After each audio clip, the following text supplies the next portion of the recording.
దేశవ్యాప్తంగా సంచలన చర్చకు దారితీసిన కేతన్ అగర్వాల్ కేసు కీలక మలుపు తిరిగింది. కేతన్ను ఎవరు లోయలోకి తోసి చంపారన్న దానిపై పోలీసులు స్పష్టత ఇవ్వలేకపోతున్నారు. దర్యాప్తులో నిజానిజాలు వెలికి తీయడానికి సియాపై లై డిటెక్టర్ పరీక్ష నిర్వహించేందుకు పోలీసులు పుణె కోర్టును ఆశ్రయించారు.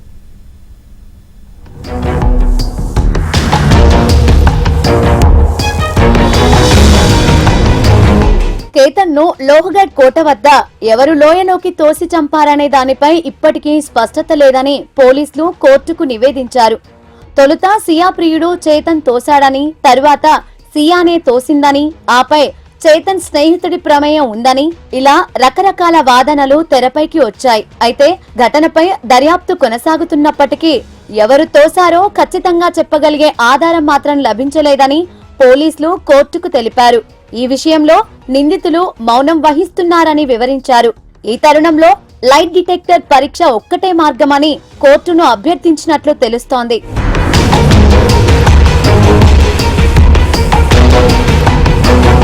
అయితే సియా తరఫు న్యాయవాది విపుల్ దుషింగ్ మాత్రం లైట్ డిటెక్టర్ పరీక్ష నిర్వహించాలంటే కోర్టు అనుమతి మాత్రమే సరిపోదని, నిందితురాలి సమ్మతి కూడా తప్పనిసరిగా ఉండాలని పేర్కొన్నారు.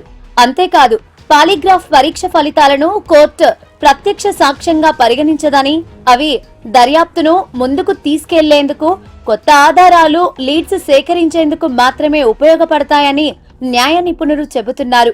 కేసు ఇప్పటికే మిస్టరీగా మారిన నేపథ్యంలో ఎవరి పాత్రపై కూడా ఇప్పటి వరకు తేలికైన ఆధారాలు లభించకపోవడం దర్యాప్తును మరింత క్లిష్టతరం చేస్తోంది.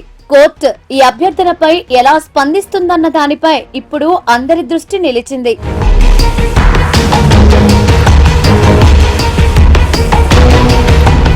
పూణేకు చెందిన రియల్ ఎస్టేట్ వ్యాపారవేత్త కేతన్ అగర్వాల్ జూన్ 18న లోహగఢ్ కోట సమీపంలోని లోయలో పడి అనుమానాస్పద స్థితిలో మరణించారు. తొలుత ఇది ప్రమాదంగా భావించినప్పటికీ పూణే రూరల్ పోలీసులు చేపట్టిన లోతైన దర్యాప్తులో ఇది పక్కా ప్లాన్ తో జరిగిన హత్యగా నిర్ధారణకు వచ్చింది. వివాహం విషయంలో అసంతృప్తిగా ఉన్న కేతన్ ను ఆయన కాబోయే భార్య సియా గోయల్, ఆమె ప్రియుడు చేతన్ చౌదరి కలిసి ముందస్తు ప్రణాళికతో లోయలోకి తోసినట్లు దర్యాప్తులో వెల్లడైంది. ఫోటోషూట్ సమయంలో కేతన్ ను 400 అడుగులో లోతైన లోయలోకి నెట్టేసి ఘటనను ప్రమాదంగా చిత్రీకరించే ప్రయత్నం చేసినట్లు పోలీసులు నిర్ధారించుకున్నారు.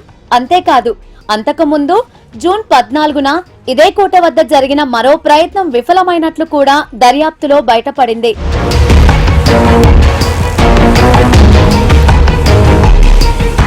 దర్యాప్తులో కీలకంగా 33 డిగ్రీల ఎండలోనూ చేతన్ చౌదరి హుడీ ధరించి అనుమానాస్పదంగా తిరుగుతున్న దృశ్యాలు సీసీటీవీలో నమోదైనట్లు పోలీసులు గుర్తించారు. అలాగే జనవరి నుంచి జూన్ మధ్యలో సియా, చేతన్ మధ్య 2000కు పైగా కాల్స్ జరిగినట్లు కాల్ డేటా విశ్లేషణలో బయటపడింది. కేతన్ మరణం అనంతరం అతని మొబైల్ ఫోన్ కొంతసేపు సియా వద్దే ఉన్నట్లు సాంకేతిక ఆధారాలు దొరికాయి. ఈ ఆధారాల నేపథ్యంలో జూన్ 23న ఇద్దరు నిందితులను పోలీసులు అరెస్టు చేశారు. కేసు అత్యంత కీలక దశలో ఉండగా దీనిని ఫాస్ట్ ట్రాక్ కోర్టులో విచారణకు ప్రభుత్వం అప్పగించింది. ఈ కేసులో కేతన్ తరఫున ప్రముఖ క్రిమినల్ న్యాయవాది ఉజ్వల్ నికమ్ ను ప్రత్యేక పబ్లిక్ ప్రాసిక్యూటర్ గా నియమించారు. భారతీయ న్యాయ సంహిత సెక్షన్ 103, 61 కింద కేసు నమోదు కాగా నిందితుల పోలీస్ కస్టడీని కోర్టు జూలై 3 వరకు పొడిగించింది.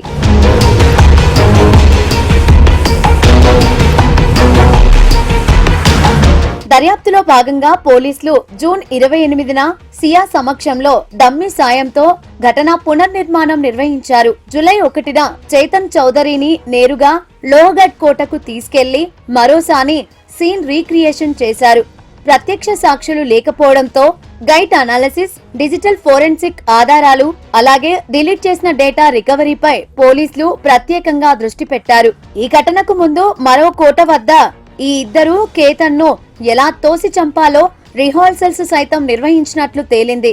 ఈ నేపథ్యంలో లైట్ డిటెక్టర్ పరీక్షపై కోర్టు నిర్ణయం దర్యాప్తులో తదుపరి కీలక పరిణామాలకు దారితీసే అవకాశం ఉందని అధికారులు భావిస్తున్నారు.